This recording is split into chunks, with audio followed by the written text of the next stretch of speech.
મહિલાઓ હવે દરેક ક્ષેત્રમાં આગળ વધી રહી છે, જોકે તેના માટે મહિલાઓનું ખૂબ શિક્ષિત હોવું પણ હવે જરૂરી નથી રહ્યું। ભાવનગરમાં કેટલીક ઓછી શિક્ષિત અથવા તો પરિણીત મહિલાઓ પણ સારી એવી કમાણી કરી પરિવારને મદદરૂપ બની રહી છે અને આત્મનિર્ભર બની આત્મસન્માન પણ મેળવી રહી છે।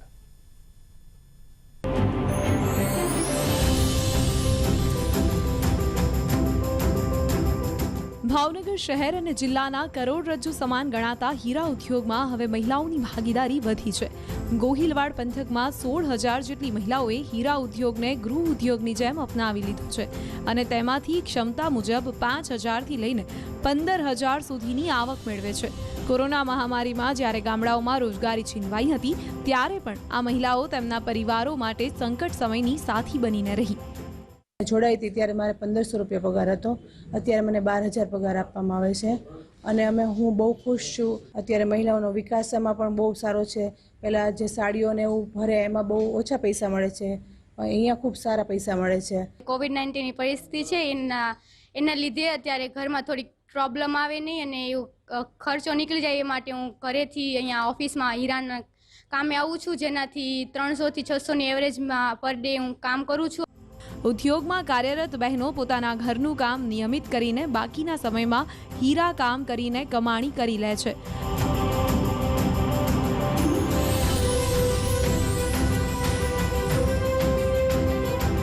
આ ઉદ્યોગની ખાસ વાત તો એ છે કે તેના માટે વીજળી, પાણી કે કોઈ વધારાની જગ્યાની મહિલાઓને જરૂર નથી પડતી અને તેથી જ ગામડાઓમાં પણ આ ઉદ્યોગ ફૂલ્યો ફાલ્યો છે।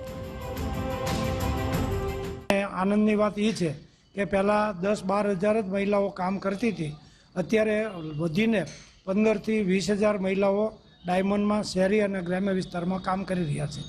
ડાયમંડમાં નહીવત જેવું વીજળી જોવે છે, પાણી ઓછું જોવે છે, જગ્યા ઓછી જોવે છે, અભ્યાસની કે ડિગ્રીની પણ જરૂર નથી। લોકડાઉન બાદ શહેરોમાં કેટલાક ક્ષેત્રોમાં રોજગારી ઠપ થતા પરિવારો ગામડાઓમાં પરત ફર્યા હતા, જોકે ત્યાં મહિલાઓ હીરા ઉદ્યોગને ગૃહ ઉદ્યોગની જેમ અપનાવીને કમાણી કરતી થઈ ગઈ, જેથી મહામારી બાદ હીરા ક્ષેત્રે મહિલાઓની ભાગીદારી વધી છે અને મહિલાઓ આત્મનિર્ભર બની છે।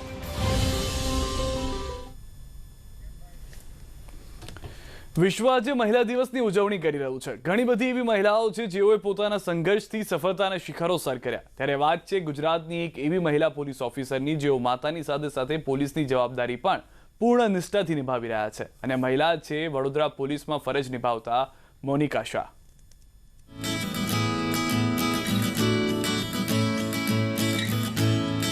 વડોદરા વારસિયા પોલીસ સ્ટેશનમાં દરરોજ 2 વર્ષની નાની ઢીંગલીનું સ્મિત જોવા મળે છે। માતા મોનિકા શાહ અહીં પોલીસમાં ફરજ બજાવે છે। મોનિકા શાહ એક માતા તરીકે પોતાની દીકરીની સાર સંભાળ તો રાખે જ છે, પરંતુ એક પોલીસ તરીકે પોતાની જવાબદારી પણ એટલી જ નિષ્ઠાપૂર્વક સંભાળે છે। અહીં તેઓ શી ટીમમાં કામ કરે છે। ઘરે દીકરીને કોઈ સાચવનાર નથી, જેથી દીકરીને દરરોજ પોલીસ સ્ટેશન સાથે લાવે છે। મેનેજ એવી રીતે કરીએ છીએ કે સવારથી સાંજ સુધીમાં અમે આવી રીતે નોકરી કરીએ છીએ, સવારનો ટાઈમિંગ ને સાંજનો ટાઈમિંગ। તો અમને અમારા સાથી કર્મચારી જે અમારા અધિકારી છે એવી રીતે અમને એવી રીતે શેડ્યુલ ગોઠવીને આપે છે કે જેથી કરીને અમે અમારા બાળક સાથે અમે હેરાન ના થઈએ અને અમે એ રીતે અમારી નિષ્ઠાપૂર્વક અમે અમારી ફરજ પણ બજાવી શકીએ। વારસિયા પોલીસ સ્ટેશનમાં તેઓ પોસ્ટને લગતું કામકાજ સંભાળે છે। જે પણ લોકો પોતાના કામકાજ માટે પોલીસ સ્ટેશન આવે છે, ત્યારે તેઓ નાની દીકરીને જોઈ આશ્ચર્ય પામે છે, પરંતુ જ્યારે તેમને જાણ થાય છે કે તેની માતા પોલીસ કર્મી છે, ત્યારે તેઓ પણ મોનિકા શાહ પર ગર્વ અનુભવે છે। વારસિયા પોલીસ સ્ટેશનનો સ્ટાફ પણ તેમને પૂરતો સાથ સહકાર અને પ્રોત્સાહન આપી રહ્યા છે। एक माँ के लिए अपना घर परिवार संभालना काफ़ी रिस्पॉन्सिबिलिटी वाला काम है। उसके साथ साथ अगर वो कोई ड्यूटी कर रही है, उसमें खासकर पुलिस की ड्यूटी, तो कितनी टफ है वो हम जानते हैं। तो उसके दोनों को बैलेंस करके परिवार और पुलिस की नौकरी को बैलेंस करके चलना वो काफ़ी मुश्किल काम है, जो मोनिका बहन काफ़ी बहुत निष्ठा से निभा रही है। મહિલા હંમેશા પોતાની ફરજમાં ક્યારેય પાછી પાની નથી કરતી। પરિવાર અને પોલીસ વિભાગ બંનેમાં પોતાની નિષ્ઠાથી ફરજ બજાવતા મોનિકા શાહ નારી શક્તિનું એક શ્રેષ્ઠ ઉદાહરણ છે। અંકિત ગુંસીકર, ન્યૂઝ 18 ગુજરાતી, વડોદરા। આદિવાસી વિસ્તાર ડાંગથી નીકળી માયાનગરી મુંબઈ સુધી પહોંચી સફળતાની નવી કહાની આહવા તાલુકાની મોનાલિસા પટેલે પોતાના સંકલ્પથી જેઓએ આજે સફળ અભિનેત્રી બન્યા આજે તેઓ અંતરિયાળ વિસ્તારની અનેક મહિલાઓ માટે પ્રેરણા બન્યા છે.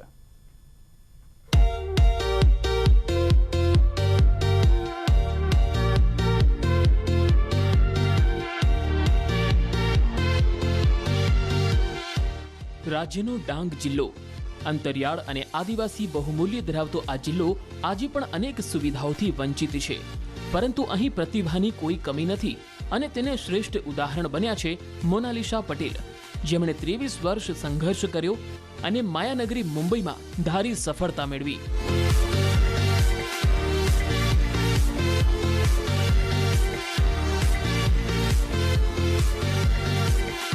બાળપણથી જ અભિનયનો શોખ અને તેમાં કારકિર્દી બનાવવાનું સપનું હતું. આજે તેઓ એક્ટ્રેસ, ડાન્સર, સિંગર અને ડિરેક્ટર જેવી મલ્ટી પર્સનાલિટી ધરાવે છે. 7th માં હતી ત્યારે મારા પપ્પાએ મને પૂછ્યું કે તારે એક્ટિંગ બસ ડાંગ પૂરતી કરવું છે કે પછી મોટા લેવલ પર કરવું છે. તો મેં પપ્પાને કીધું કે મારે મોટા પ્લેટફોર્મ પર કરવું છે, બિકોઝ મારે મારી મૂવી થ્રુ ઘણું બધું લોકોને, સમાજને આપવું હતું. ઘણા સબ્જેક્ટ પર મારે ફિલ્મો કરવી હતી. ડાંગ જિલ્લામાં સુવિધાઓનો અભાવ છે. સંદેશા વ્યવહારની મર્યાદાઓ હોવા છતાં કોઈ અડચણ તેમને રોકી ના શકી અને મુંબઈમાં સફળતાપૂર્વક રૂપેરી પડદા પર પદાર્પણ કર્યું.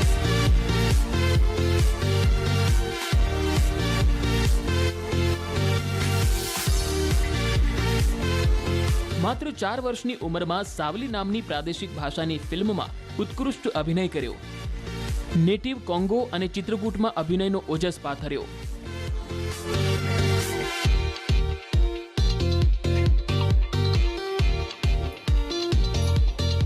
વર્ષ 2006 થી ભારતીય ફિલ્મ ઇન્ડસ્ટ્રીમાં કામ કરતી આ યુવતીએ એડ ફિલ્મ અને આલ્બમમાં અદાકારી દેખાડી સૌ કોઈને મંત્રમુગ્ધ કર્યા.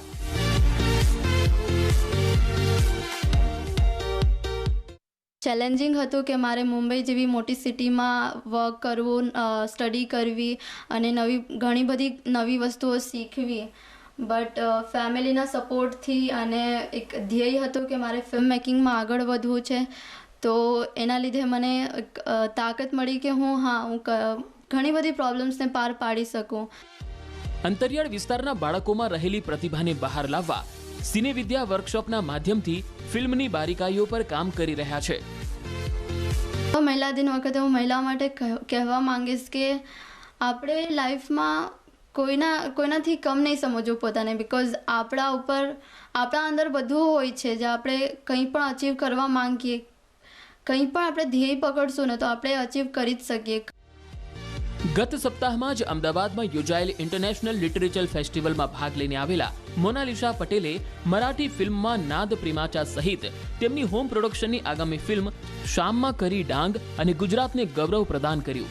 10 માર્ચે આમિર ખાનની ફિલ્મ કોઈ જાને નાનું સોંગ રિલીઝ થઈ રહ્યું છે, જેની ડિરેક્શન ટીમમાં પણ તેઓ કામ કરી રહ્યા છે. કેતન પટેલ, ન્યૂઝ 18 ગુજરાતી, ડાંગ. મહિલા દિવસે આજે એવી મહિલાની વાત કરીએ કે જે એક સમયે ભીખ માંગતી હતી પણ આજે અનેક બાળકોની રાહબર બની છે. જી હા, પીટીસી કરેલી દિવ્યાંગ મહિલા એક સમયે ભીખ માંગવા મજબૂર બની હતી પણ હવે ગરીબ બાળકોને ભણાવે છે. આ કહાની છે પ્રેરણાદાયી દિવ્યાંગ મહિલા મધુબેનની. દિવ્યાંગતા અને ઘરની આર્થિક સ્થિતિ ખરાબ હોવા છતાં મધુબેને જેમ તેમ કરીને પીટીસી સુધીનો અભ્યાસ પૂર્ણ કર્યો.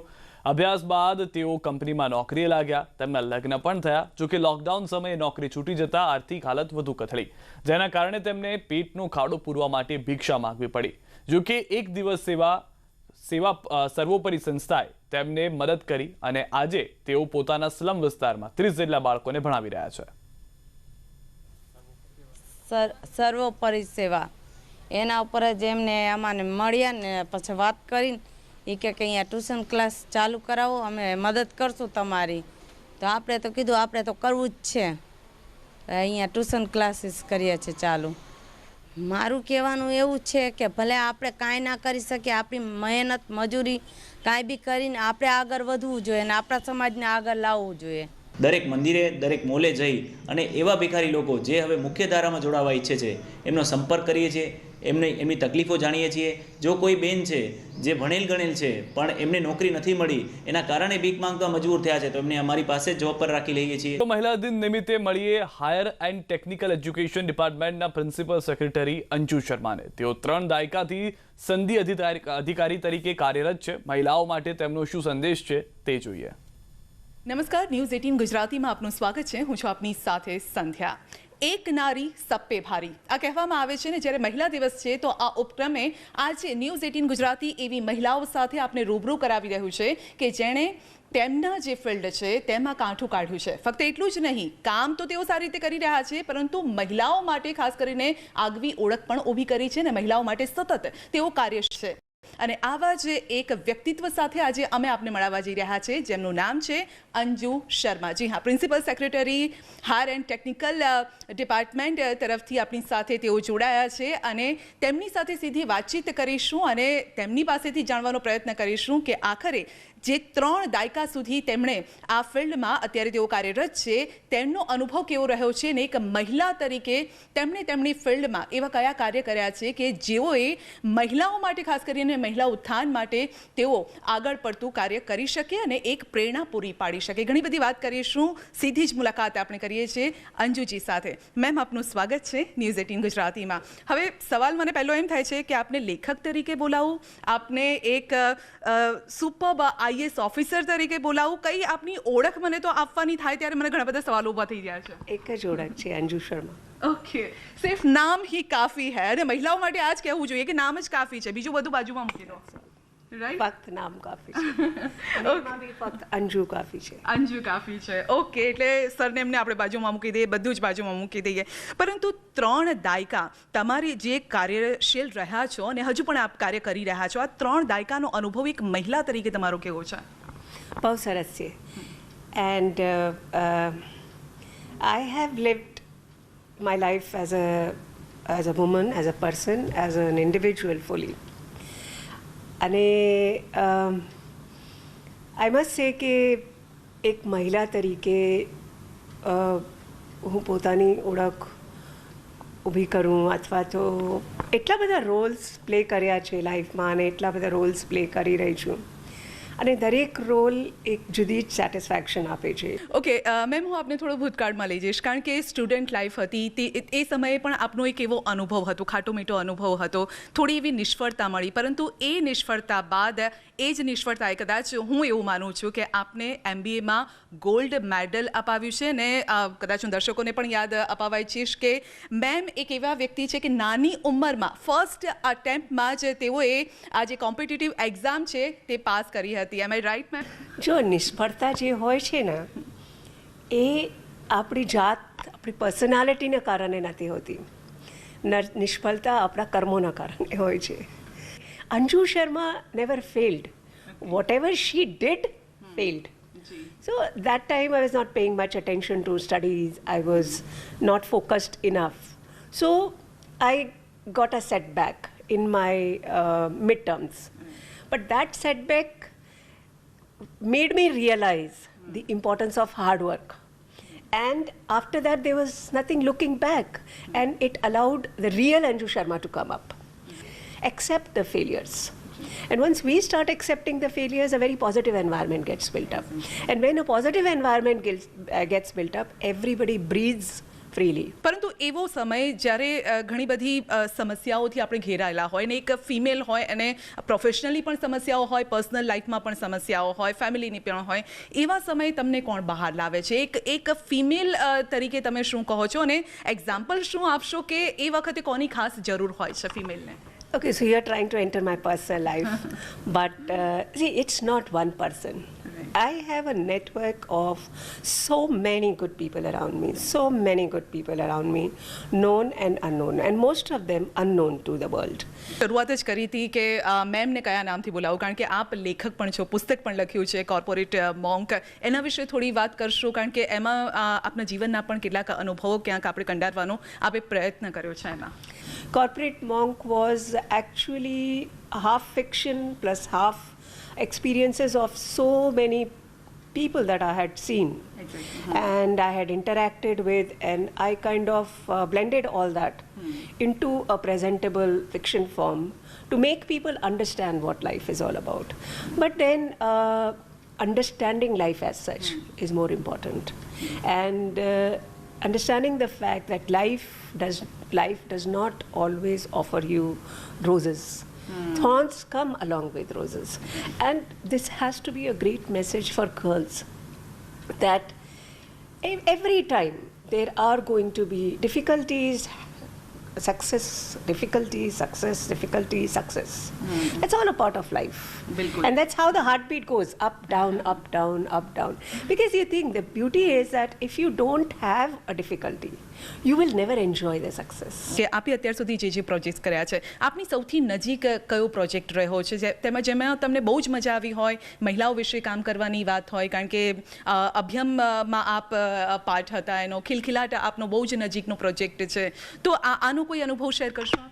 181 અભિયમ શરૂ કરતા પહેલાં એટલા બધા ચેલેન્જીસ હતા, એટલા બધા, because we were entering into an area which was, you know, very, very full of all kind of controversies, and we were touching the lives and we were addressing the delicate issues of domestic violence and all that. અને એમાં કોઈ પણ જાતનું mistake થઈ જાય તો બહુ ભારી પડે. એટલે 181 અભિયમ મેં જ્યારે શરૂ કર્યું 2014ની વર્ષમાં, 2013 જાન્યુઆરી 2014માં, જાન્યુઆરી 2014માં એ પહેલાં મેં એક વર્ષ એનો આખો અભ્યાસ કર્યો, અને બહુ જબરજસ્ત અભ્યાસ કર્યો, નિષ્ણાંતો જોડે ડિટેલ પ્રોટોકોલ્સ બનાવ્યા, અને એક પણ અમે એમાં વાંક રહેવા નહોતા દેવા માંગતા. અને આજે જ્યારે હું 181 અભિયાનનું પ્રોગ્રેસ જોઉં છું, અને જ્યારે ક્યારે હું વાંચું છું કે 181 અભિયામે આ મહિલાને વેશ્યાવૃત્તિમાં જતા રોકાવી, આ મહિલાના સાસુ સસરા એને મારતા હતા ત્યારે એમાંથી બચાવ્યું, આ મહિલાને સુસાઇડ કરવા જતા હતા એમાંથી બચાવ્યું, આ મહિલા એમના હસબન્ડને ડિવોર્સ નથી આપી શકતી એને ફેસિલિટેટ કર્યું, આ મહિલા ડિપ્રેશનમાં હતી એને બહાર કાઢ્યું. It gives me immense satisfaction. It gives me immense satisfaction, and it feels as if I am doing that. I am doing that work. So, and because every woman's life touched is important, and every woman is important to this world. So when so many women are helped by 181 અભિયમ, it gives me immense satisfaction. બિલકુલ. મહિલાઓ વિશે, કારણ કે મહિલા દિવસ પર આપણે વાતચીત કરી રહ્યા છીએ, તો મહિલાઓ વિશે ખાસ આપ મેસેજ શું આપશો? હજી પણ એવી અનટચ જગ્યા રહી ગઈ છે કે જ્યાં આપણે કામ કરવાની જરૂર છે, આપ પણ વિચારતા હશો અને એના માટે પ્રયાસરત પણ હશો કે મહિલાઓ વિશે આ પ્રકારનું કાર્ય થવું જોઈએ, જ્યાં હજુ પણ એવી સમસ્યાઓ છે, ગ્રામ્ય સ્તરે હજુ પણ એ સમસ્યા છે, શહેરી વિસ્તારમાં પણ હોય છે, કારણ કે આપણે એક એવો વર્ગ છે, એજ્યુકેટેડ વર્ગ છે, જ્યાં ફેમિલી આપણને સપોર્ટ કરે છે. એવી મહિલાઓ જ્યાં ફેમિલીનો સપોર્ટ નથી મળતો, તો એવું કયું કામ હજી પણ મેમ થવું જોઈએ આપને લાગે છે? તો મહિલાઓ માટે સૌથી મોટી ઇમ્પોર્ટન્ટ વસ્તુ છે ઇકોનોમિક એમ્પાવરમેન્ટ, અને જ્યાં સુધી ઇકોનોમિક એમ્પાવરમેન્ટ નહીં આવે ત્યાં સુધી બીજું બધું આપણે વિચારવું થોડું અઘરું પડે.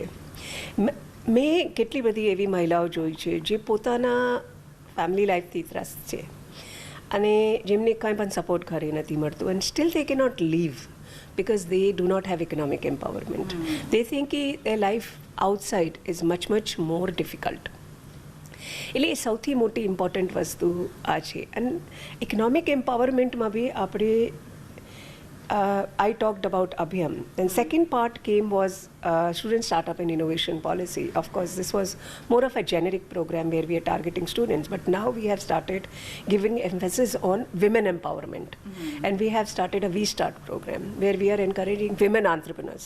Women entrepreneurs ને અમે encourage કરી રહ્યા છે, અને women entrepreneurs ને જ્યારે encourage કર્યા છે, હું સૌથી પહેલી વસ્તુ એમને એ જ કહું છું, જો આ મરી મસાલા, બ્યુટી પાર્લર, અગરબત્તી, આ બધું ભૂલી જાઓ. તમારે મોટું કામ કરવાનું છે, તમારે જાતને આ બધી વસ્તુઓ સાથે ઓળખવાનું નથી જે કાયમ સ્ટીરિયોટાઇપ્સ ઊભા થઈ ગયા છે. આ નહીં. અને ભરતકામ, શિવણકામ સારું, એ સારી વસ્તુ છે. There is dignity of labour with everything, but just મહિલા છે તો આ કરાવવાનું આ નહીં. Think of bigger things, think of logistics, think of manufacturing, think of hospitality sector, think of bigger running apps, think of running cloud kitchens. So that's what we are encouraging now our women entrepreneurs into. And tomorrow we are having an exhibition of something like 50 startups. We have selected 50 startups. We had very many, but because of COVID, we could not keep many. અને એનું અમે બધું exhibition કર્યું છે અને એમાં તમે imagine કરશો કે કેટલી વસ્તુઓમાં તો તમને લાગશે કે આ બેન કરી રહી છે અને એવા traditional sector like transportation and logistics જેમાં આપણે વિચારી નથી શકતા બહેનોને એ પણ બહેનો ચલાવી રહ્યા છે અને સફળ રીતે ચલાવી રહ્યા છે અને એવા બધા બોલ્ડ પ્રોજેક્ટ્સ કરી રહ્યા છે. So we have to come out of these stereotypes. There is nothing that we can not do. There is nothing that we can not conquer. આપણે આપણી જાતને કમજોર માનવાની કોઈ જરૂર નથી. આપણે એ નથી વિચારવું કે હું આ કામ કરું છું તો બીજો શું કહેશે. Don't think about others. Think about yourself. What is giving you happiness? What is giving you satisfaction? If you start weighing yourself in terms of others, it's all finished because they will never weigh you properly. Your value, you know. And not only men, women family members are very important. And I'm telling you, I always tell that it is the mother who puts all kind of shackles in the feet of the daughter. The mother says fly, the girl will fly. But we have to think of our view as mothers. That's where it all begins. Then it comes in the form of mother-in-law. So all these things, sisters-in-law, mother-in-law, we have to change our own system.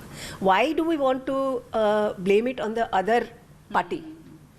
We as a community of women, let us support each other. Let us come to each other's help. Instead, if we start judging each other, then it will be a problem. So I think we all should support each other. બિલકુલ. લાસ્ટમાં આપ આ વિશ કોને કરવા ઈચ્છો? તમારી લાઈફમાં જે મહિલાઓ રહી છે જેનું સૌથી વધારે સપોર્ટ તમને રહ્યો છે, છેલ્લી વિશ આ મહિલા દિવસ પર તમને કોને આપશો? મધરને તો ઓબ્વિયસ છે કે તમે આપશો, આ સાથે કોને આપશો છેલ્લી વિશ? I would like to wish all the so-called beautiful women in my life, my own mother, of course she's no more, my sister who is like a motherly figure to me, and my childhood friend who's always there to support me, and she's always there as a friend, philosopher and guide for me. Okay, thanks a lot ma'am અમારી સાથે ચર્ચા કરવા બદલ અને આ સુંદર message આપના તરફથી જે મહિલાઓ છે તેના સુધી પહોંચાડવા બદલ. તો અંજુ મેમે બહુ જ સરસ વાત કરી છે કે ફેમિલીનો સપોર્ટ સૌથી અગત્યનો છે અને દીકરીઓએ ક્યાંય કારણ કે ખુલ્લું આકાશ છે, ઉડવાનું છે, તમને કોઈ રોકે તો તમારે અટકવાનું નથી કારણ કે આકાશ તો તમારા માટે બન્યું છે અને ઉડવા માટે બન્યું છે. તો ખાસ રજૂઆત માટે બસ આટલું જ. રજા આપશું. નમસ્કાર.